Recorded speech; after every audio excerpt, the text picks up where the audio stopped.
Allez, nouveau numéro, nouvelle aération télévisuelle en votre compagnie, comme tous les jours d'ailleurs, du lundi au vendredi. Nouveau serment, votre talk show à polémique, puis polémique, l'émission polémique. Justement, vous y êtes. D'ailleurs, bonsoir à tous et bienvenue dans votre émission qui vous accompagne au quotidien en compagnie de la chaleureuse équipe. On ne change pas l'équipe qui gagne, vous le savez. Marie-Dominique, Annie-France sont de la partie et nous les applaudissons. Comment allez-vous les filles? Ça va très bien, merci. Allez, on a une nouvelle aventure à proposer à nos téléspectateurs et internautes. Ils sont nombreux à nous suivre. On les invite tout simplement à découvrir ce nouveau phénomène vivant de la scène humoristique ivoirienne. Et lui, c'est bien sûr, son nom, c'est un anagramme du mot excellent. Okay. Ça donne Clintelex. Très original, j'avoue.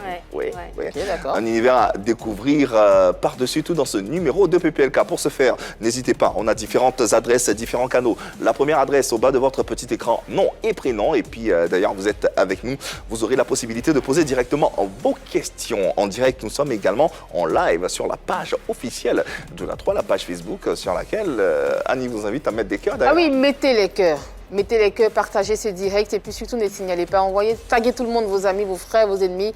Et puis c'est rapide, c'est gratuit, voilà. Ça fait plaisir. Et puis faites-vous plaisir. YouTube, Instagram, Facebook, Twitter, nous sommes partout et ça, vous le savez, même à la télévision. 203, abonnez Canal+, 740, c'est Star Times. Le numéro 3, ça concerne enfin la TNT. Personnellement, cette fois-ci, nous vous saluons. Effectivement, Yves. Aujourd'hui, je salue Cécilia Keter et Fabrice Herman et Oubin, tous les deux qui suivent PPLK depuis le début. Merci beaucoup pour votre fidélité. Je fais un tour à Grand Bassam pour saluer la famille Guéhi, mais précisément Fabrice Guéhi et Olivier Guéhi. Merci beaucoup les gars. Ils sont de la chance les garçons. Oui. Allez, salut à toute la famille Guéhi, à toutes les familles qui nous suivent également. Le sommaire de ce numéro de PPLK. Il fait partie des humoristes avec lesquels il faudra désormais compter. Clintelex sera sur le plateau de PPLK pour retracer son parcours. Une émission sur fond de débat et de polémique ponctuée par la question Modia. Ne bougez pas. Allez, différentes séquences pour saupoudrer cette émission, notamment la fameuse question Modia en compagnie d'Annie-France. Une question qui sera... excellentissime. Excellentissime. Waouh, quelle question. Sans oublier l'autre séquence, c'est bien sûr Vérité par l'image. Une belle affiche, un bel invité également à vous faire découvrir ou à redécouvrir dans cette émission. Dabobo à la prestigieuse scène Montreux en Suisse. Il nous fait découvrir son univers, il nous raconte son histoire. Il se nomme Clintelex. Il a le verbe, il a l'humour caustique et en si peu de temps, il s'est fait un nom. Aujourd'hui, il est en train de devenir un nom de l'humour en Côte d'Ivoire. Autant sur des scènes ivoiriennes, africaines qu'européennes, Clintelex, car c'est de lui qu'il s'agit, veut aller loin. Et pour atteindre la destination qu'il veut, il se ménage une monture faite de professionnalisme et de sérieux. Jusqu'où Clintelex est prêt à aller? La réponse dans quelques minutes. J'essaie de négocier, même si je sais que c'est très rare. Il peut avoir pitié, il va me laisser partir. C'est là, ma maman va m'appeler. Oh. Allez tous à vos canaux pour recevoir notre invité du jour qui est l'une des plus belles promesses de l'humour ivoirien. Étudiant en deuxième année de master en pratique théâtrale à l'Institut national des arts et de l'action culturelle, entendez l'INSAC. C'est un natif de la commune d'Abobo, appelé communément Boston. Tu savais ça? Ben voilà, je te l'ai dit. Tu dormiras moins bête. Merci, dormez moins bête, merci. Allez, il commence le stand-up en s'inspirant du fameux Jamel Comedy Club. Il devient en 2019 lauréat du prix du meilleur jeune talent de la Côte d'Ivoire, un prix qui lui permet d'aller représenter la Côte d'Ivoire en Suisse au fameux festival de Montreux Comédie. En 2021, il fait son tout premier one-man show, entendez tout simplement Chez moi à Abobo. Et merci de recevoir Niamke André Wadan, plus connu sous le nom de Clintelex. Ouais, il est là avec nous. Clintelex. Ah, bonsoir Clintelex. Eh ouais, Clintelex est parmi nous. Très heureux, très honoré de recevoir cet artiste pétri de talent, aussi jeune, mais un talent déjà certains qui fait déjà le tour du monde. Ah ouais. C'est incroyable. Dans tous les cas, bonsoir à Clint Alex. Bonsoir. Bienvenue à la maison, à Merci. Plus Polémique Merci dans PPLK. beaucoup. Ça fait plaisir. Ouais, c'est vrai, ça fait surtout plaisir de te voir et de t'avoir sur ce plateau pour nos chers téléspectateurs et internautes. Ah, c'est partagé. Hein. Moi, j'attendais le jour où vous allez dire, bon, tu viens, tout et tout, tout et tout. Donc, Ah, le jour est arrivé. arrivé, c'est Le ça. jour est arrivé. Et c'est un honneur, assure-toi, de t'avoir parmi nous. Je le disais dans le descriptif, j'espère que je n'ai pas écorché, Nyamke André Ouandan. Wandan. Bon, je dis Wandan, c'est bien ça. Ouais. Nyamke Wandan. Clint Alex, comment te vient cette combinaison anagramique? C'est bien dit. C'est bien dit. Ouais, c'est simple. Mon idole, c'est Stromae. Ah, Ouais, Stromae. Et Stromae, il c'est est vrai. parti de Maestro. Maestro, c'est Il vrai. a fait juste un l'histoire. verlan, en fait. Et un maître, il forme forcément des élèves excellents. Ah, Et je ne pouvais pas m'appeler, à l'époque, c'était vraiment le magnifique, l'ambassadeur, l'intellectuel qui était vraiment en vogue en fait. Donc je ne voulais pas faire cliché comme eux, tout le monde allait me... Donc j'ai décidé de faire un anagramme. ok. J'ai trouvé Tanklesli, j'ai trouvé... Tanklesli. Avant, quand je joue Ah, avec les excellent. lettres, tout et tout. Et c'est resté Clinteles et Arafat était là avec son histoire de Zeus, tout et tout. Clinteles, donc les gens vont penser à un dieu grec. Donc j'ai dit, ok, je garde ça. Ouais, Clint Alex. Tu as trouvé tout seul, hein, tout ça. Ouais, j'étais en première. Ouais, pourquoi un chanteur et pas un humoriste? Certes, je fais de l'humour, mais moi, je suis artiste. Ok. Et Stromae, c'est vrai, c'est un chanteur, mais derrière, c'est un artiste, c'est un créateur. Tout à fait. Et moi, j'aime les gens qui créent, j'aime les gens qui s'inspirent des choses qui existent pour créer quelque chose d'original, en fait. Ouais. Tout Stromae, parce qu'il est vraiment original. Et peut-être on a pratiquement la même vie. Clint Alex, on vous l'avoue, c'est un destin incroyable. Une carrière qui démarre et déjà, c'est les plus grandes scènes mondiales qui lui tendent les bras et c'est une fierté déjà à peine avec cette carrière naissante. C'est une fierté pour notre culture ivoirienne et nous saluons ce talent que nous avons et que nous tenons à vous faire découvrir. Déjà une petite découverte à travers cette image et cette présentation, surtout imagée. Alex, avec nous sur le plateau de PPLK. Est-ce que tu ris de toi-même en te regardant J'aime pas regarder mes vidéos. Ah ouais? Ouais. Je me dis non, il est pas drôle, tout et tout. C'est qu'il lui, là, il est lent, le rythme. Parce que je suis perfectionniste en fait. Ok. Donc quand je regarde mes passages, je me dis là, j'aurais dû prendre mon temps. J'aurais dû envoyer rapidement, ça l'a fait plus d'effet en fait. Donc j'aime pas trop, mais je préfère m'écouter. J'enregistre toujours mes passages, j'écoute. Ah bon là, si tu as fait ça, mais j'aime pas regarder. Tu préfères écouter que voir. Ok. Parlons d'une enfance entre enfance arbobolaise et découverte de l'humour et formation. Comment se passe ton enfance? Dans quelle atmosphère, dans quel environnement tu nais, tu grandis? Je suis désolé, mais moi j'ai eu la meilleure enfance. Hein. Ah ben oui, On s'est n'en doute pas. on est parti ramasser fruits rouges au banco, on a nagé dans l'eau à Akei, quoi. C'était vraiment une enfance normale. En fait. C'est important de le Insouciance, signifier parce que la plupart du temps, on a l'impression qu'il faut vivre dans l'opulence pour avoir une enfance Riche. aisée ou une Après, enfance convenable. après, on dit que Pourtant, ouais. avec rien, on peut être heureux. C'est ça. Le bonheur se résume à peu de choses. Hein. Ouais. Mais en vrai, j'ai grandi à Bobo, j'ai fait le primaire là-bas, le collège. Et malheureusement, j'ai commencé à jouer au jeu hasard. Jeu hasard. Jeu de hasard, Et j'ai ouais. commencé à devenir accro au jeu. Et il y a même un jour, c'est devenu une histoire, tout et tout. Et ma maman, elle m'a pris, elle m'a envoyé à Boaké. D'accord. Et elle m'a envoyé à Boaké, au lycée classique de Boaké. J'ai été orienté là-bas. Mais avant C'est de partir, sensiblement vers quel âge? 15 ans. Ah, quand même. 15 ans, 14 ans, 15 ans. Adolescence ou préadolescence, Voilà. carrément. Ouais. Ouais. Où je pensais que tout le monde était contre moi, tout et tout. Et j'ai fait Roseau vacances avant de partir. Et quand je suis arrivé là-bas, je voulais jouer au foot. Quand j'étais ici, je voulais devenir footballeur, tout et tout. Et ils m'ont emmené à Boaké, je me suis dit là-bas, c'est mort. Pourquoi devenir footballeur? Tu dois te prouver d'abord à Boaké, avant de venir à Abidjan, prouver, tu vas vieillir. Donc j'ai décidé de laisser tomber. Il y a UNICEF qui est venu créer une ONG dans le lycée. Et quand ils ont créé l'ONG, je me suis dit, bon, c'est pas grave, je faisais ça à Bobo, tout et tout, c'est pas grave, je vais perdre le temps, tout ça. Et je fais, ça se passe bien, il y a des professeurs d'art plastique qui sont généralement à l'INSA qui vont là-bas, qui me disent, bon, ce que tu fais, c'est mieux, tu vas aller perfectionner ça à l'INSA parce que ça va beaucoup t'aider, tout et tout. Et donc, je vais je passe le bac d'abord en première. Ok. Toujours à Boaké. Ouais, toujours à Boaké. En première, je choue à 2 points. Oula. Donc, je dis à ma maman, l'année prochaine, moi, je vais m'inscrire en terminale A2. Parce que j'ai fait seconde C, première D. En série scientifique. Normalement, je vais en D. J'ai dit non, je vais m'inscrire en première A2. Mais pourquoi? Justement. Vrai, moi, je ne voulais pas aller faire carrière au lycée. Je voulais juste avoir mon bac parce que je savais où j'allais partir aller mon bac, après mon bac en fait. Je savais que j'allais rentrer à l'INSAC, donc j'ai mon bac A2. Et c'est approximativement une série littéraire. Ouais, tout à fait. Le théâtre, c'est vraiment la une série littérature en fait. littéraire, Tu vois. Donc je veux mon bac A2 et directement je vais à l'INSAC. Avant j'étais très brouillon tout et tout, mais avec Où tu faisais le théâtre? À l'école. À l'école. On a créé une troupe de théâtre Ok. qu'on appelait les excellents du classique.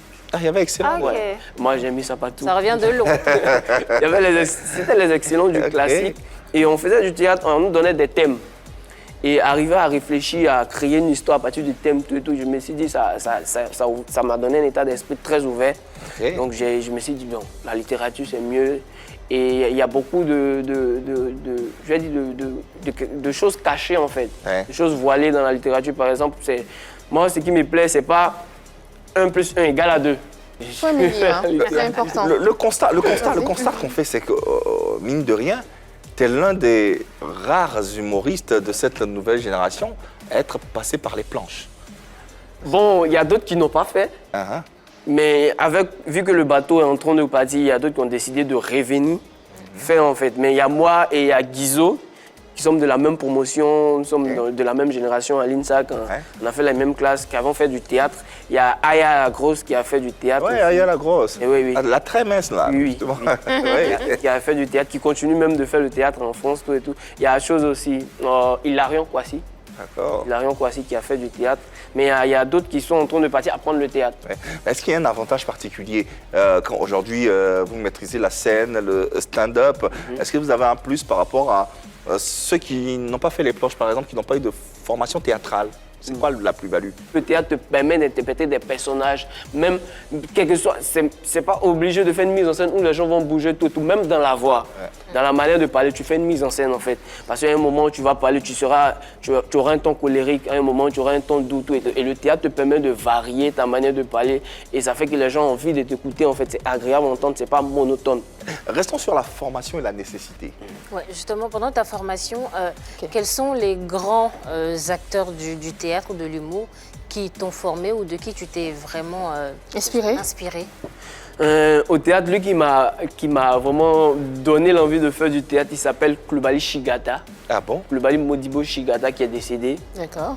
Et il était venu à Boaké lors de la Semaine nationale de la culture et des snacks, je sais pas, Semaine nationale des arts et de la culture à Boaké.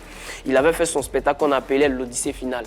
Okay. C'était un monologue, il était seul sur scène, il interprétait plusieurs personnages et vraiment le Tu as été bluffé? ça m'a vraiment plu et j'ai décidé de faire du théâtre.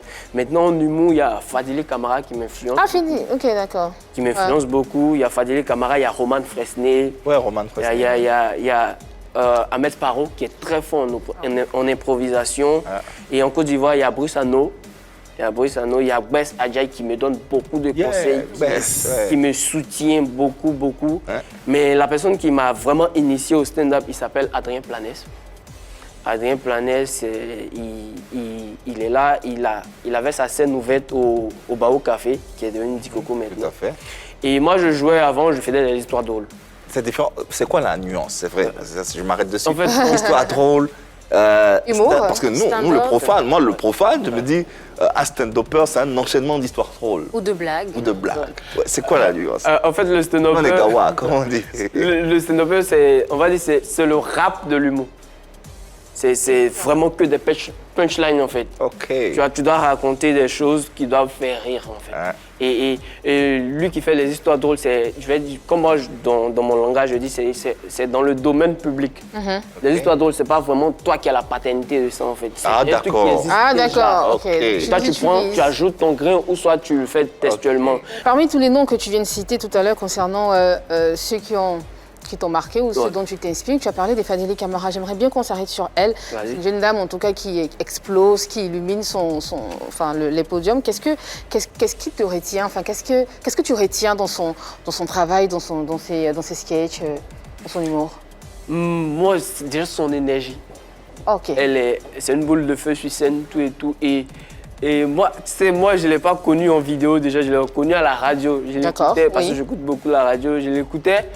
Et j'ai vu, elle a fait une vanne, non mais en une phrase. Et moi, j'étais mort de rire en fait. Elle a dit, elle avait un rêve d'être mannequin. Et un jour, elle a mangé un raisin, fin de carrière. Elle a grossi. C'est-à-dire qu'elle découvre le raisin, en fait, elle découvre la saveur de la nourriture. Fini. Et sa carrière s'arrête là, en fait. Exactement. Et moi, c'est vraiment je vais dire, l'inattendu, en fait. Les gens, la surprise qu'elle a dans ses vannes, tout et tout, et ça me touche, en fait. On entend que tu maîtrises véritablement les différents codes de ton art et de l'arsenic en général, qu'on passe des histoires drôles au sketch, à la pièce théâtrale. Vraiment, on entend que tu as une maîtrise parfaite de différents codes de ton art. Pour autant, tu tires cette maîtrise de la formation. Ouais, mais après aussi, j'ai fait des recherches. J'ai fait, tout récemment de mon voyage, j'ai acheté 2 livres. Ok. J'ai acheté 2 livres sur l'humour pour vraiment essayer de me documenter, avoir plus de bases, avoir vraiment perfectionner, plus quand tu as assez de bagages. De culture. Quand il parle comme ça, tu dis ouais, champion, ouais, ce qu'il t'a dit, c'est vrai même. Et c'est vraiment dans des livres, sur des vidéos, les interviews avec les stars. Quand ils donnent leur définition de l'humour, tout et tout, et échanger beaucoup avec ma chance d'être allé à Montreux, j'ai rencontré plusieurs personnes, Le Soignon, Ahmed Sparrow, et on a gardé le contact. Ouais. On a gardé le contact, donc à chaque fois qu'ils sont à Abidjan, on se rencontre et on discute en fait par rapport à l'humour, comment fonctionner, tout et tout. Très intéressant. Ouais. Et on en parle d'ailleurs dans le courant de cette Finalement, avec toutes ces influences, toutes ces expériences, c'est quoi la particularité de ton humour? Je suis dans un combat de vraiment donner une autre culture, une autre éducation de l'humour au public ivoirien. C'est quoi ce combat où... Déjà, l'ivoirien est vraiment, genre, dans l'humour populaire, c'est un style d'humour qui marche. Ouais. Les humoristes le font parce que l'humour populaire, ça parle à tout le monde. Ouais. Donc tout le monde va t'aimer directement là, tout de suite. Et moi, je suis dans un humour vraiment écrit, réfléchi. Et en même temps qui est engagé, qui pose des questions, qui met des problèmes sur la table. On y reviendra et tu auras naturellement tout le temps et l'occasion de te défendre parce qu'on a véritablement nous également des questions qu'on se pose sur l'identité de ton art. Alors, est-ce que tu fais de l'imitation également? Non. Non? Pourquoi? Ça fait partie d'une branche de l'humour. Ça fait partie d'une branche de l'humour et moi, je suis pas... En fait, moi, je suis assez philosophe. Je me dis, le fait de vouloir faire tout, et je suis dans une loi en fait, une loi philosophique qui est du 20-80.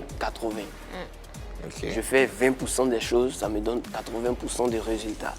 Je ne peux pas faire 80%, c'est-à-dire me disperser un peu partout pour avoir 20% de résultats. Est-ce que c'est pas parce que tu as essuyé un échec au moment où tu as essayé? Non! Tu n'as jamais essayé d'imitation? Si! En fait, je suis bon comédien. À la base, je suis comédien, mais il sait ce qu'il veut. Je suis paresseux. Bon, d'accord, on va prendre ça. D'accord, il n'a pas Pour autant, on a eu la chance de recevoir ici un de tes aînés. Ah ouais? Chouk and Pat. D'accord. Ouais, voilà. À propos de l'humour, de l'imitation, de différents genres, voici ce qu'il répondait ou disait. Un imitateur qui a en plus de l'imitation beaucoup d'histoires qu'il tourne dans l'humour a plus d'avance que celui qui fait de l'humour en one-man show qui ne fait pas d'imitation. Et ça, notre avantage. L'avantage de l'humoriste qui est présentateur et imitateur, c'est celui-là même qui, au cours d'un dîner gala, au cours d'un grand spectacle, peut se sentir plus à l'aise que celui qu'on appelle en 30 minutes, il va faire des blagues, ok. Il a son talent, il est bon, mais s'il a un plus en imitant des chefs d'État, des sportifs, je veux dire, des hommes connus, des masses médias, c'est un avantage. Un avantage. Mais il faut qu'on ne les jette pas la pierre pour dire quand on est humoriste, qu'on n'est pas imitateur, on n'est pas bon humoriste. Tout à fait. Commentaire? Ouais. C'est un point de vue, les points de vue diffèrent. Tu peux avoir le tien. Voilà. On discute. Bon, déjà, en fait, il a dit dîner gala. Il a dit dîner gala, Entre autres, hein. tout. Et bon, c'est son point de vue. Moi je ne partage pas déjà. Je partage pas. Tu n'es pas obligé d'être imitateur pour être humoriste. Bon, il a dit c'est une longueur d'avance. Ok, voilà. D'accord. Mais après, l'imitation, c'est dans une zone précise. C'est-à-dire? Tu imites les chefs d'État, par exemple, en Côte d'Ivoire, tout le monde les connaît. Mais quand tu arrives peut-être, je dis n'importe quoi, en Afrique du Sud, qu'on ne connaît pas le chef d'État, l'imitation, ça ne sert à rien. Tu peux imiter le chef d'État, le président de l'Afrique du Sud. L'imitation, mais peut-être tu ne le connais pas. C'est vraiment, je veux dire, c'est circonscrit. Voilà, c'est vraiment carré en fait. Pourtant, quand tu fais du stand-up et que tu parles des sujets qui parlent à tout le monde, je veux dire, le quotidien de tout le monde, ce même quotidien, on ne le vit pas tout. On le vit en France, on le vit au Niger, on le vit au Togo. Il suffit juste d'adapter avec les mots de la localité et ça passe partout en fait. En fait, il y a un souci par rapport à l'imitation, c'est que c'est vrai d'imiter, mais n'oublions pas que c'est l'humour en fait. Ça reste de l'humour. Voilà, l'humour, il y a le message qu'on doit passer et il y a le caractère faire rire. Tout à fait. Donc tu ne vas pas transmettre textuellement ce que le chef d'État a dit sans ajouter une vanne en fait. D'accord, je comprends. C'est vraiment ça le souci. Exactement. Je comprends. Alors dans ce qu'il disait aussi, il disait que quand on est humoriste et qu'on imite, ça te fait une autre corde à ton arc. Est-ce que, comme il l'a dit, c'est pas un plus ou bien quelque chose que vous qui n'imitez pas manquez un peu? C'est comment je Parce que quand tu fais un spectacle en France aussi, tu parles d'Abobo. Ouais. Les Français qui sont devant toi ne connaissent pas les réalités d'Abobo. Ouais. Et quand je parle d'Abobo, l'imitation, c'est pas forcément imiter des personnalités politiques ou bien des personnalités publiques. Quand je te dis je parle d'Abobo, j'ai champion moyen d'Abobo, un Espirito Cardenas Abobo, là, tu sais automatiquement que c'est Abobo en fait. Ouais. Mais ça, c'est l'incarnation d'un personnage, c'est pas l'imitation en tant que tel. C'est un personnage en fait. Okay. Que tu incarnes. Ça, c'est un rôle qui campe. Voilà. Exactement, bien sûr. L'imitation, il y a des gens, quand on les appelle, on dit eux, ils sont imitateurs. Tout à fait. Et c'est juste un personnage. Tu ne me verras pas tout le temps jouer, genre, la bobolée, dans tout le spectacle, en fait. Il y a des moments où je serai peut-être avec ma copine, un gars sérieux. Il y a des moments où je serai avec ma maman, un enfant gâté, tout et tout. Mais ça évolue, en fait. C'est un personnage qui évolue. Clintellex, c'est avant tout une identité, c'est avant tout Abobo, mais c'est surtout un talent qui s'exporte en si peu de temps. De nombreuses sollicitations et non des moindres, d'abord africaines, le rire en fête au Burkina Faso, le fiche en Guinée, le festival international Débat et Rire au Togo, le fameux documentaire J'irai faire rire les Blancs diffusé en Suisse, on a participation au festival L'Hilarius en France, le festival à Montreux lui-même dont on parle. Il est également prix Révélation Humour 2020 et prix meilleur stand-up de Côte d'Ivoire 2021 au Grand Prix de l'humour. Si ça ne mérite pas des applaudissements, ça. Ouais. Le constat, il est clair. C'est que tu es très sollicité à l'étranger. D'ailleurs, un peu plus que localement. Ouais, beaucoup. Beaucoup plus. Bon, on hésitait, mais tu confirmes beaucoup plus. Qu'est-ce qui explique cela? Qu'à l'international, tu sois si prisé et que localement, finalement... C'est mon style d'humour. Et comme je le dis, c'est le combat en fait. Les gens ne sont pas habitués à mon style d'humour. Il y a des gens qui m'ont dit, on ne comprend pas trop. Il y a un qui, c'est un vieux père qui m'a carrément dit, lui, il est mieux pour être entrepreneur. Mais tu n'as pas l'impression de te détourner du public ivoirien? Non! De la grande partie aussi de ce public. Il y a de ce que ce public aime. Voilà. Non. Pourquoi j'ai dit non? Parce que je suis passé à Bonjour. Oui. Et on sait que le Bonjour, c'est l'émission, le grand rendez-vous des humoristes en Côte d'Ivoire. Et je suis passé à Bonjour.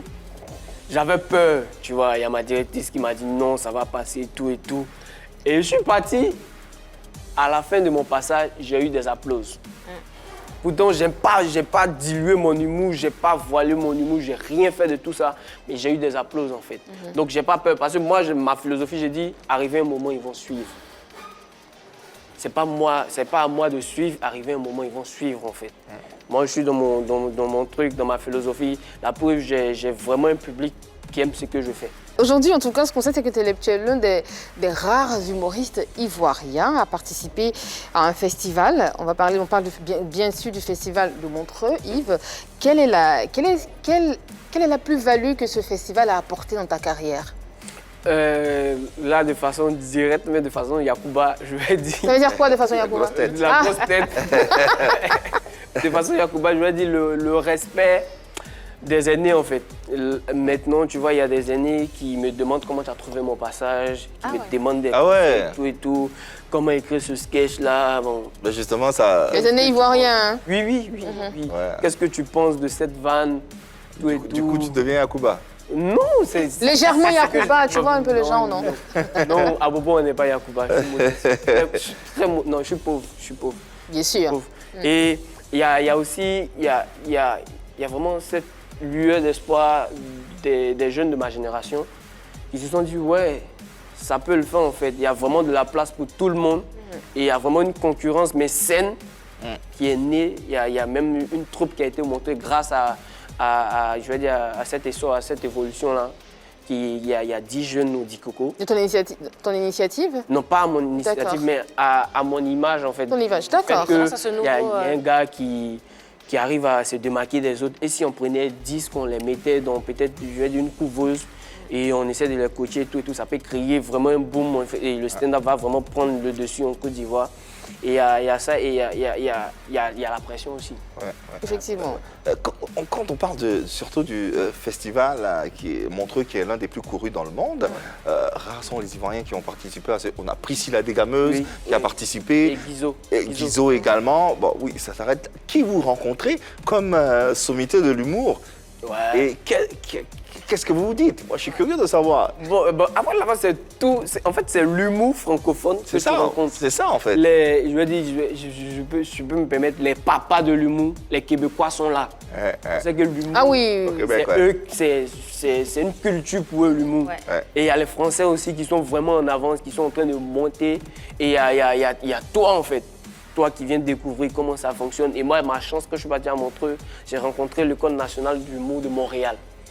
On a fait une semaine de cours, ils m'ont même donné des documents et ça m'a beaucoup apporté jusqu'à présent. En plus de mes 2 livres, ça m'aide beaucoup. Ça m'aide beaucoup. Et quand tu rencontres, par exemple, moi j'ai rencontré Ahmed Sparrow, on n'a pas tellement discuté parce que tu es étonné de le voir. Émerveillé. Et le gars, il m'ajoute sur Instagram, il arrive à Abidjan, il cherche à me rencontrer. Il fait son spectacle, je le vends, on discute tout et tout. J'arrive en France, il me fait une ouverture, il me fait jouer au Paname. Et c'est vraiment des contacts en fait. Il y a Chaline Yobé qui vient en Côte d'Ivoire, il joue au Dikoko. Je lui fais sa première partie tous ces 4 soirs. J'arrive à Paris, pareil, on se voit, il me donne une ouverture. Shirley Soignon, pareil, on se voit à Montreux. Ah, Shirley. Elle apprécie mon passage et elle me dit quand j'arrive à Paris de lui faire signe, j'arrive. Elle vient d'abord à Abidjan, moi j'essaie de la placer pour des shootings photos pour son affiche, tout et tout. Et j'arrive à Paris, elle me place dans son comédie club, elle me donne 10 minutes de jeu. C'est vraiment un contact, c'est vraiment un réseau en fait. J'ai créé une bonne base de données, un vrai contact pour... C'est inestimable. Voilà, vu que c'est vraiment... ma carrière, je ne la veux pas locale, mais nationale en fait. Je veux vraiment... On parle d'humour, on parle des Ivoiriens aussi, mais vraiment sur le plan francophone. L'entourage, l'encadrement. On a l'impression que toi, tu évolues dans un cocon dans lequel tu es porté, tu es encadré, tu es entouré. Ça compte ça pour quel que soit le talent qu'on a? Beaucoup. Il faut vraiment s'encadrer de bonnes personnes. Il y aura beaucoup de personnes, mais de bonnes personnes et de personnes, je vais dire, saines moralement. Moi, j'ai mon manager Clément Mitchell qui est... on salue d'ailleurs Clément, le blanc. Il y a mon manager, il y a mon assistante qui est Marie-Sophie, qui est en France, qui gère tout ce qui est papier, tout. Tout ce qui est administratif? Tout, c'est elle qui gère tout. Et moi, je me contente que de jouer en fait. Donc tu fais rien, tu fais que jouer? Que jouer. Jouer, encaisser, voyons. Non, pas forcément. Ah, tu n'encaisses pas? Non, tu joues et tu... C'est Clément qui encaisse? C'est Clément qui gère tout ça. Ok. Non. Clément, fais-toi plaisir, hein. Comme tu veux. Et l'encadrement, c'est primordial en fait. Tu peux être talentueux, tout et tout, mais si tu as un mauvais entourage, un mauvais manager, le gars il peut te booker. Par exemple, moi, je me suis mis des barrières en fait. Et ça m'emmène à te poser une question justement. Tu as l'air, tu n'as pas l'air, tu es très encadré, tu es très même choyé, tu es très professionnel. Est-ce que justement, avec les propos que tu tiens ici, est-ce que ce métier ne te monte pas un peu à la tête?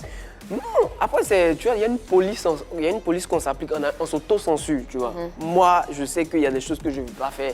Et généralement, nous, ici, on n'aime pas trop la vérité. quand tu commences à t'appliquer certaines barrières, je dois rentrer à 22h ou bien je dois rentrer à 21h, bien moi je joue pas. Attends, lui, il arrive, il a beaucoup d'argent, c'est du baptême quoi. Faut me donner ta voix comment il fait. Chacun a sa vision des choses. D'accord. Moi, c'est un choix. Et d'ailleurs, on va vous proposer un extrait. Parler, c'est bien, mais se rendre compte du talent, c'est encore mieux. Je suis Clotelex et je viens de la Côte d'Ivoire. Vraiment, merci beaucoup pour cet accueil. Je suis très content, l'accueil est chaleureux. Pourtant, avant de venir, on m'a dit, méfie-toi du public en Suisse parce qu'il est très timide par rapport au public en Afrique. Mais moi, je pense qu'on ne doit pas vous jeter la pierre, hein, parce qu'on rit plus fort en Afrique qu'en Suisse. Parce qu'en Afrique, on n'est pas vraiment sûr de rire plus tard. Donc, sur le moment, on donne tout. Alors que vous, ça va. Normalement, vous deviez connaître encore de bons moments. Et puis, vous les Européens, quand vous entendez parler de l'Afrique, automatiquement, vous pensez au viol, au braquage, au sous-développement. Mais laissez-moi vous dire aujourd'hui que toutes ces idées que vous vous faites de l'Afrique, eh bien, c'est vrai. Mais il n'y a pas juste ça. Il y a aussi la corruption, il y a aussi le terrorisme, il y a aussi les génocides. Moi, d'ailleurs, je viens d'un quartier d'Abidjan où on ne s'amuse pas tous les jours. C'est à Bobo. À Bobo, il y a pas mal de braquages. Il y a des vols, il y a des ordures dans les rues. Bref, pour vous donner un comparatif, à Bobo, si c'était du cinéma, ce sera un mélange de la Cité des Dieux et Massacre à la tronçonneuse. Mieux, Massacre à la tronçonneuse dans la Cité des Dieux. Et puis chez vous ici, pour aller à la banque, vous dites « je vais à la banque et je reviens dans 30 minutes ». Chez nous, on dit « je vais à la banque et je reviens peut-être ». Clotelex, sur la scène du festival Montreux, que vous avez pu apprécier à travers ce court extrait, mais nous sommes tentés de nous poser la question suivante. Clotelex, on peut faire ça? Par rapport à... Par rapport à ce que tu dis sur Abobo. Ah, c'est fort ça, ce que tu nous disais tout à l'heure d'entrée de jeu, tu as connu une enfance paisible à Abobo, tu te marrais bien, tu t'éclatais, enfance que nous-mêmes on n'a pas connue. C'est clair. Ouais. Pour autant, pourquoi tu vas dire tout ça Non, même pas forcément « oh ». Moi, je le dis partout où je passe. Mais pourquoi tu dis ça? Et quand je le dis, je suis très clair, je vais peut-être signifier les gens vous disent ou bien dans vos têtes. Donc, automatiquement, c'est le cliché qu'ils ont. Donc, ok, d'accord, c'est vrai. Mais est-ce que c'est pas un peu sombre, justement? Voilà, c'est... Comme tableau. C'est le style, en Une fait. commune que tu défends, que tu représentes, Ouais. et qui t'a porté. Et après, en fait, après, tu vois, le truc, c'est que c'est un spectacle. C'est peut-être, je vais dire, un set, c'est 7 minutes ou 5 minutes. Et quand je défends, je donne ce tableau-là direct pour dire que non, à Bobo, c'est la violence, c'est vrai. Et logiquement, là, je dois vous agresser, mais je ne vous agresse pas parce que je fais du social aujourd'hui. Non, mais en même temps, des concerts, tu ne peux pas agresser tout le monde. Même là, tu peux pas. Et même là, il dit parce que je fais du social aujourd'hui, donc demain. Après, tu vois, c'est un style d'humour. C'est un style d'humour. Il y a de l'autodérision. Ouais. Tu vois, il y a de l'autodérision. Mais justement, mais ton autodérision ne le perçoit pas forcément dans, dans ce que tu racontes, Clotelex. Cette vidéo-là, elle date de 2019. Et quand la vidéo est sortie, j'ai eu toutes sortes de critiques. Les gens m'ont attaqué. Non, tu gâtes le nom d'Abobo, tout et tout. C'est rentré ici, c'est sorti là-bas. D'après Ariel Cheney, nanani, nanana. J'étais vraiment perdu. À la limite, j'avais envie d'arrêter. Mais après, c'est un autre qui m'a dit hey, arrête ça. Tu t'en es voulu un peu après avoir vu ça? J'étais jeune, j'avais juste 6 mois, mais quelques mois de carrière. Il n'y a pas de raison d'arrêter. Il n'y a pas de raison d'arrêter. Pour autant, il faut se poser les bonnes questions. Les bonnes questions. Et j'ai eu les bonnes questions et les bonnes réponses. Il y a même quelqu'un qui se bat pour Abobo, tout et tout, Israël Gebo, qui me soutient, qui n'a pas discuté, qui n'a pas... Au contraire, en fait, il a apprécié le sketch, tout et tout. Et moi-même, j'ai réécouté le sketch. Je me suis rendu compte que je parle d'Abobo comme ça. Aujourd'hui, si tu dois dire un sketch pareil devant un public international, tu le dirais pareil? Non, il y a la manière de l'envoyer tout et tout qui va changer forcément. Qui va changer. Ouais. Donc tu vas retravailler. Le même esprit. Le même esprit.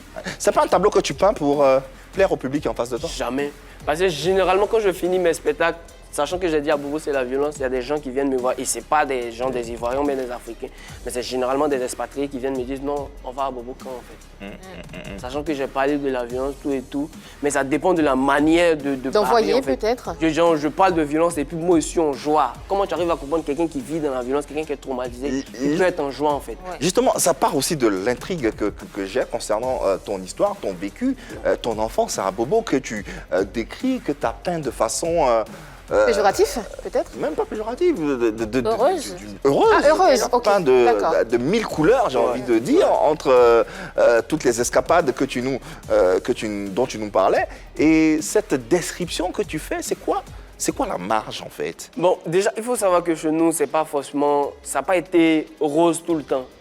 Il y a des moments où c'était dur, il y a des moments où on a eu palabre. Comme partout. Du coup, voilà la partie palabre de groupe qui est là, c'est la violence, oui, c'est vrai. Mais il n'y a pas que ça en fait. Ok. C'est pour dire, moi, c'est vrai, les gens, chez vous est beau, tout et tout. C'est vrai, moi, à Bobo, il y a la violence, mais moi, je me plais là-bas en fait. Je me plais là-bas et la violence, c'est pas tout. Ouais. C'est clair. Alors, réflexion qui nous fait nous poser une question à laquelle nous allons tous débattre. On vous invite d'ailleurs, chers téléspectateurs et internautes, à travers cette discussion, la question suivante. Doit-on montrer son village de la main gauche au nom de l'humour ou d'un art quelconque?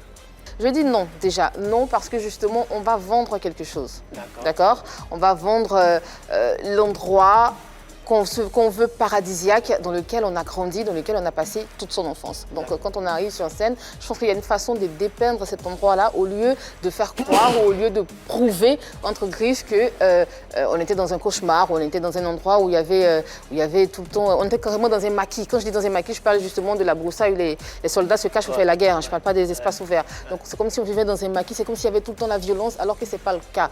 Quand on va sur scène et qu'on a envie de vendre son pays ou... je sais pas moi, son quartier, je pense qu'il faut le faire autrement. Je dis oui. Vendre d'abord son art. Je comprends. Son pays, oui, mais Effectivement. d'abord son art. Voilà. Pourquoi je dis oui, justement, en saisissant ta balle au bon? Pourquoi je dis oui? Je dis oui parce que justement, on a besoin de ça aussi. On a besoin de ça aussi pour comprendre qu'en fait, on peut être sarcastique et ça marche. On a besoin de ça aussi pour comprendre que justement, cet humour qu'on dit noir, effectivement, fait vendre et il est apprécié ailleurs. Il y a des personnes qu'on a connues comme Diedo, aujourd'hui qui a été censuré, qui faisait Dieudonné, qui faisait un humour très sombre, c'est vrai, qui a été censuré, mais qui était compris quand même. Donc aujourd'hui, avec un peu de recul... Ça allait un peu loin quand même. Effectivement. Ça allait un peu loin. Mais il était compris quand même, c'est ce que je dis. Donc quand on regarde de loin, peut-être ne pas rire de tout, mais je dis... Censuré ou pas, on comprend. C'est pas la censure, je parle de la compréhension du sketch de Diedo. Qu'on peut parler de Clantélex, justement, quand je dis oui, il y a des personnes comme Ahmed Silla qui vont sur la scène, qui dépeignent un peu la vie des cités et tout, qui dépeignent la vie des cités et tout. On comprend pas, on ne sent pas la violence qu'il y a dans les cités. Au contraire, on se met à rire alors qu'il est en train de raconter son vécu. Mamadou Doumbia, il fait le pareil. On est en train de raconter son vécu, donc on se dit quelque part, l'un mis dans l'autre, Yves, ça peut se faire, mais... Franchement, le sketch de Clantélex, il était un peu fort quand même, en ce qui me concerne. Mais après, on respecte. Après, il veut me répondre avant l'avis de Marie-Dominique. Ouais. D'accord. Bon, moi, je vais dire, en fait, quand on est en création, en tant qu'artiste, on n'est pas pareil que les semblables, en fait. Un artiste, c'est quelqu'un qui crée, qui part de l'irréel pour créer quelque chose de compréhensible, je vais dire de scénable en fait. C'est Aristote ça. Voilà. Quand je décide de montrer mon village avec ma main gauche, c'est attirer l'attention du gouvernement, pas des autorités de ma commune. Il y a ça, attirer l'attention des populations, tout et tout, et donc des dirigeants. Et moi, mon style d'humour, je suis engagé. D'une manière ou d'une autre, tout artiste est engagé. Ah ouais, tu l'as dit en tout cas. Tu chantes le nom des gens, tu es engagé dans ramasser l'argent des gens. Et tu sais, tu vois, je l'ai dit dans le sketch, à Bobo c'est la violence, les gens le pensent, bon ok c'est vrai, mais je ne laisserai personne dire à Bobo c'est la violence devant moi en fait. Ah, ça c'est un autre paradoxe. Ouais. Je ne laisserai personne le dire en fait. Donc ça n'a venu que de toi. Voilà, que de nous. Ok. Ok, d'accord. D'accord. Ok. Bon. Tu critiques, mais tu ne veux pas qu'on critique devant toi. Ok, on a compris. Il faut du temps pour comprendre. Ah, j'ai compris. C'est ce qu'il avait dit au départ. Dominique, rapidement, ton développement. Oui, rapidement. Moi, je dirais plutôt oui. Oui, on peut montrer son village de la main gauche. Après, tout dépend de la façon d'envoyer les choses, tout dépend du talent qu'on a, de l'humour. Et puis quand on va à un spectacle, il faut se dire, on va pour aller voir quelqu'un, un humoriste. L'humoriste est un peu dans l'exagération parce que chaque humoriste a son style. Annie a parlé de l'humour noir tout à l'heure, il y a l'autodérision et on grandit un peu tout. On va exagérer un peu. Donc ceux qui sont là, le public sait très bien qu'on est venu voir un humoriste. Donc tout ce qui sort de ce spectacle n'est pas forcément la réalité exacte sur le terrain. Donc il y a un peu d'exagération là-dedans. Donc ne nous fixons pas littéralement sur tout ce qui a été dit. Il faut qu'on se mette en tête que oui, c'est un style, c'est de l'humour, il y a plusieurs déclinaisons. Et puis voilà. Le plus important, c'est le but recherché après. Merci Marie-Dominique, ce qui nous permet de refermer cette discussion. On vous a apporté quelques munitions. À vous, bien sûr, de vous faire votre avis, tout simplement. Un autre avis que vous pourrez vous faire à travers la question sondage. Vu tout ce qu'on dit depuis le début, avec le talent de notre invité, les scènes mondiales qu'il parcourt en ce moment, est-ce que ça fait de lui, est-ce que Clint Elex, la véritable révélation de l'humour en Côte d'Ivoire? C'est la question qui fait office de sondage. Facebook, Instagram, donnez votre avis. Nous aurons les résultats à la fin de cette émission. En attendant, vérité par l'image. On y est, vérité par l'image, une séquence qui se fait seule, pratiquement seule. Hein. On te voit juste quelques portraits, quelques images, des photos, et puis tu laisses parler de ta sensibilité, ce que tu ressens, ce dont tu as envie de parler, et voilà, t'en fais pas, tout ira bien. C'est bon? Ok. Ok. On n'a pas de questions, hein. Si après tes réactions, si on a une relance à faire, on la fait. Sinon, pas véritablement de questions. Allez, première image. Je parle maintenant là? Ouais. Bonaza, lui, il a dit quelque part, il a son objectif. Il est dans ses histoires de faire ses vidéos, faire jouer de la comédie. Il est dans son style en fait. Et il est très bon comédien, très bon acteur. Très bon. Il me fait rire tout le temps quand il fait. Ok. Quelque chose à ajouter? C'est un vieux père. Un vieux père. Ouais. Ok, d'accord. Autre image à présent. Lui, il avait créé problème aux gens. En quoi faisant? Il a créé son style. Ouais. Donc tout le monde se dit que c'est le meilleur style pour évoluer dans le monde. C'est quoi ce style? Comment tu décris ce style? Il chante, il est dans la répétition des mots, il danse. À la limite, dans sa frise de la bouffonnerie. Donc tout le monde s'est dit, c'est la meilleure manière de faire. Et toi, qu'est-ce que tu te dis? Moi, ça ne me touche pas. Hein. C'est-à-dire? Non, son style d'humour ne me touche pas. Il ne fait pas rire du tout. Si, il est drôle, il m'a fait rire sur certaines choses. Et donc ça te touche? Non, quand je parle du personnage en fait. Genre, sa manière de pratiquer son humour. Ça ne me fait pas d'effet quoi. Mais ce qu'il dit, souvent c'est drôle. Concernant ce que tu viens de dire tout à l'heure, le fait d'aligner des blagues et d'être répétitif, si tu avais un conseil à lui donner, que serait-il? Il y a beaucoup d'auteurs. Bon, après, ça dépend des styles, tu vois. Lesquels, par exemple? Je peux pas lui dire non, essaie de mettre. Vraiment, c'est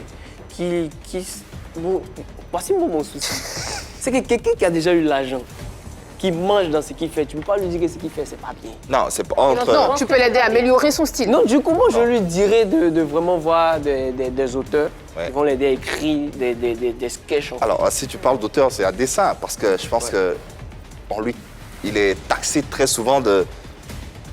On a l'impression qu'il passe son temps à improviser, et ça, les gens le lui disent. Mais moi, j'improvise.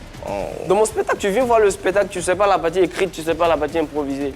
Mais l'improvisation, même l'improvisation est préparée. Alors pourquoi Quand tu poses une question, il y a des hommes mariés, forcément il y a des hommes mariés dans la salle. Oui, tu sais ce que tu dois dire, non, tu sais ce que tu dois dire. Tout est préparé. Improviser à 20% et improviser à 90%, c'est deux choses différentes. Pourquoi tu parlais d'auteur alors?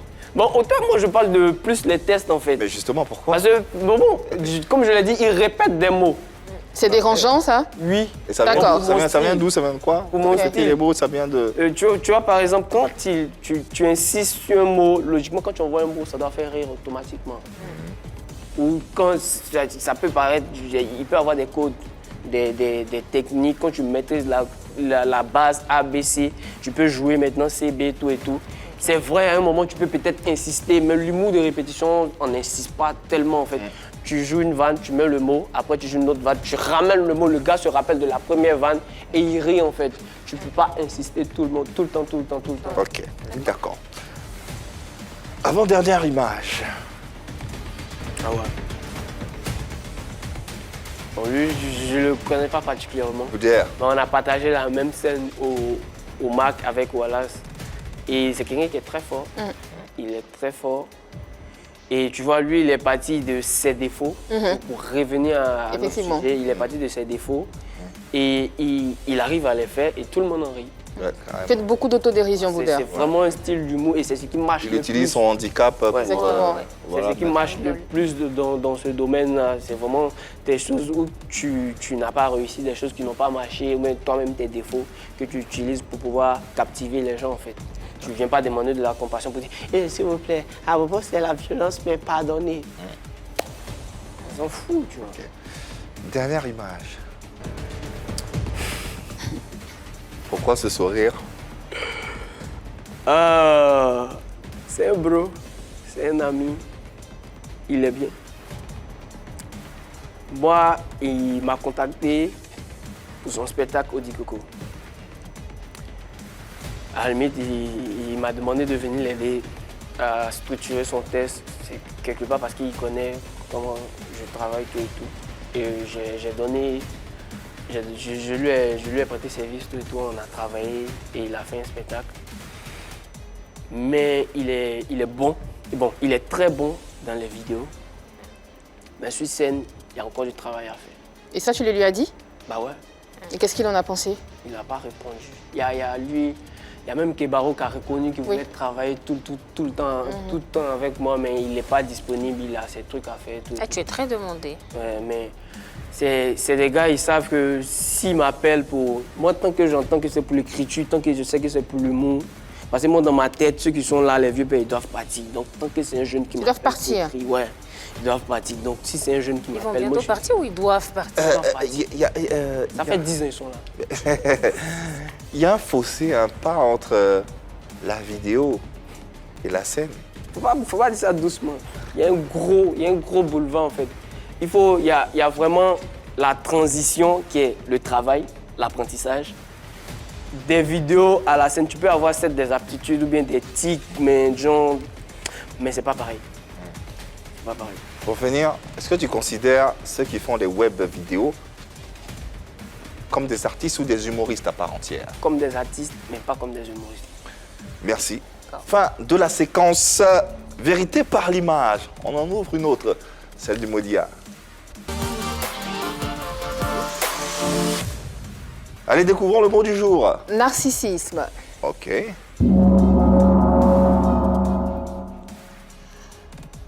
Alors, Clantolex, à l'état civil, tu es André Nyamké, on l'a dit sur ce plateau, mais pour les besoins de ta carrière artistique, tu as adopté comme pseudonyme Clantolex, qui, selon tes explications dans ta biographie, c'est l'anagramme que tu as fait de l'adjectif excellent.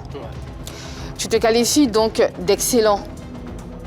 Est-ce que, justement, en début de carrière, c'est pas un peu narcissique de ta part? Non. Et en premier, quand j'ai trouvé ce nom-là, c'est pas de moi que je parlais en fait. Je voulais que les gens trouvent mon travail excellent. D'accord. Je voulais que ça agisse sur mon travail en fait. C'est pour ça que je l'ai utilisé. Et tu penses qu'aujourd'hui, ça agit sur ton travail? Ouais. Au point, justement, d'attirer un peu les courroux des anciens, le fait de t'appeler Clantolex, qui veut dire excellent. Tu trouves ton travail excellent, tu es excellent, n'arrête pas de le dire. Tu es sollicité par des humoristes ou des acteurs de ta génération. Justement, est-ce que ceci ne risque pas de t'attirer le courroux des anciens dans ce milieu? Bon, courroux là, même si tu n'as pas appelé excellent, forcément ça va venir. Quand ils vont voir ton travail, tout et tout, les gens vont se méfier. Il y a d'autres qui seront fiers, il y a d'autres qui ne seront pas fiers. C'est comme ça que la vie est constituée. Donc, ça va quoi, je suis prêt. Je sais que franchement, ça va pas... Le truc ne va pas plaire à tout le monde. D'après toi, ça ne plaît pas à qui dans ce milieu? Par exemple, dans ce milieu, je sais pas. Bon, il y a des gens qui ne sont pas sincères peut-être, tu vois. Mais avec ceux que je suis, non, c'est bien ce que... Il y a des gens qui ne sont pas sincères. Est-ce que tu as trouvé justement des...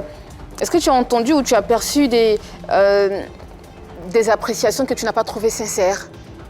Non, bon, j'ai vu. D'accord. Souvent, tu finis de faire un passage, tu sais que tu n'as pas bien joué, mais le gars, il vient te voir et puis il te dit c'était bon. Donc, tu sais que c'était pas bien, en fait. Et ça, il y a vraiment ça, il y a beaucoup ça dans notre milieu ici en Côte d'Ivoire. Ah bon? C'est sincère, en fait.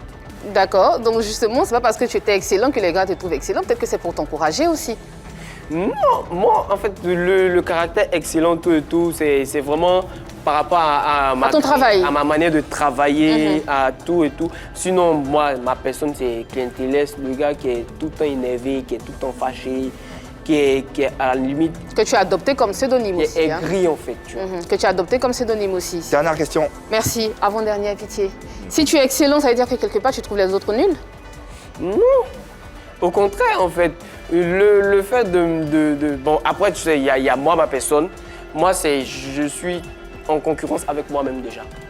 Et je trouve le Clientélès de 2019 nul par rapport au Clientélès de 2022. C'est comme ça que moi, je vois. Donc, tu es un peu au-dessus de la mêlée. Voilà.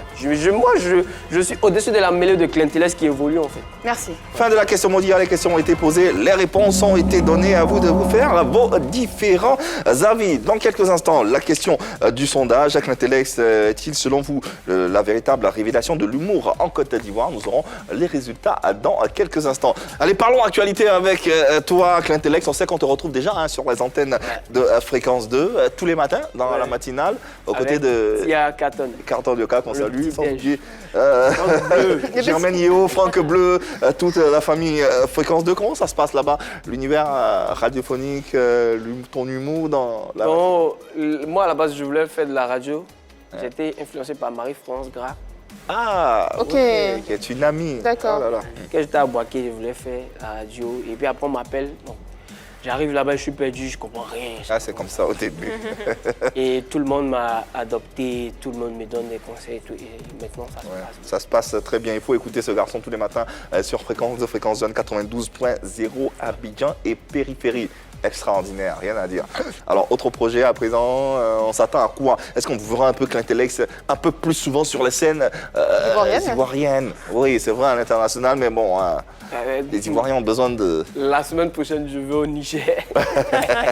C'est pas gagné. Hein. Non, mais soit en mai ou en juin, on est en train de vraiment caler la date pour mon One Man Show. Je vais rejouer La Bobolée, mon spectacle, à l'Institut français. Et en fin d'année, on va écrire un nouveau spectacle qui s'appellera Réflexion. Le rat? Qui s'appellera Réflexion. Ah, qui s'appellera Ok. Réflexion. En tout cas, nous, on te souhaite le meilleur. On croit en toi, on croit en ce talent que tu incarnes. Et puis, voilà, que les planètes s'alignent pour toi. Que la porte te soit ouverte pour que tu puisses embrasser chaleureusement le succès et faire flotter le drapeau ivoirien sur toutes les scènes internationales. C'est ce qu'on te souhaite. Nous, on te pose des questions ici pour que tu puisses te défendre et pour mieux éclairer la lanterne de nos téléspectateurs et internautes, parce que c'est très très important. Dans quelques instants, les résultats du sondage. La question suivante, Clientélès, véritable révélation de l'humour en Côte d'Ivoire. Vous êtes nombreux à voter sur Facebook et Instagram. Les résultats dans une poignée de secondes. En attendant, on a un tout petit cadeau pour toi. Ouais. Mesdames et messieurs, comme on vous l'a dit, là c'est le replay de la CAN. Et aujourd'hui nous allons débriefer sur la deuxième journée où on a eu le Cameroun face à l'Éthiopie et le Burkina face au Cap-Vert. Le Cameroun, Wallo. Oui, Ballon, les Lions indomptables du Cameroun, félicitations. Ouais, on a vu un vrai score, 4-1 pour le Cameroun, pays organisateur. C'est chaud, la Côte d'Ivoire, on vous regarde. Alors, le Burkina, Wallo. Oh, Burkina Faso, Yama, Yama, Bayazida, Faso, Yama. Bravo, voilà l'équipe du Burkina qui a remporté avec une victoire de 1-0. Ouais, moi, je n'ai pas compris. C'est le Cap Vert, on connaît Cap Rouge. On connaît pas Cap Vert. Mais c'est ça un peu. Après le Cap Vert, essayez de changer de couleur, vous allez voir peut-être que vous allez gagner. Je ne sais pas pourquoi vous êtes là-bas, mais bon, ok. Mais ça... Ah, il faut suivre ce garçon, c'est un phénomène. Merci. Ah, derrière cette parodie de Wallo et Ballo, oui, que vous retrouvez sur les antennes de la 3 et nulle part ailleurs pendant les plus grandes compétitions. Qu'est-ce qui vous a inspiré à parodier Wallo et Ballo? C'est Guizot qui a eu l'idée. Et il Jeux olympiques, la Côte Oui. d'Ivoire avait gagné Oui. et ils ont commencé à danser dans le studio, c'est gâté, c'est gâté. Oui. Il m'a dit, bon, viens, on fait la vidéo. Et on a fait la vidéo, on a porté la même chemise, tout et tout. Et la vidéo a explosé. Ouais, C'est passé sur carrément. YouTube, tout le monde a repartagé, DJ Bleu, tout et tout. Et donc on a dit, ok, c'est pas mal. Donc on a continué. Et à chaque fois qu'on fait ce genre de vidéos, ça passe bien, ça marche bien. Donc on a décidé de garder. Ouais. C'est la belle énergie. Ouais, bravo. C'est ballot, hein. Bravo. Lui, c'est pas enfin, un coucou à Wallo. Allez, les résultats du sondage. Clintelex, véritable révélation de l'humour en Côte d'Ivoire. Nombreux vous avez été à voter Facebook, Instagram. Vous avez tout simplement plébiscité l'artiste et l'invité et vous pensez 8 à 81%. Waouh! Waouh! À 81% selon vous, Plaisir. c'est la révélation de l'humour en Côte d'Ivoire. Nous, on souhaite que cette révélation soit confirmée pour que ce ne soit plus une révélation, que ce soit un artiste, C'est ça. voilà, un humoriste à part entière. Merci infiniment, Clintelex. C'est Et moi. puis, reviens quand tu veux. Ça sera avec beaucoup de plaisir qu'on te recevra à nouveau. Merci infiniment. Beaucoup. Merci beaucoup. Au plaisir. C'était cool. Hein? Comme toujours d'ailleurs. Allez, merci à l'équipe au plateau du jour. Annie France, merci Plaisir, infiniment. Yves, à demain. Marie-Dominique, merci. T'en prie. Allez, merci surtout à vous, téléspectateurs et internautes, de nous avoir suivis. On se retrouve, vous le savez, demain, même heure, même canal. L'amour dans vos cœurs et dans vos vies. On le répétera jamais assez. Il n'y a que de l'amour par ici. Passez une bonne soirée ou une bonne journée sur les antennes de la 3. Bye. Et surtout, bye.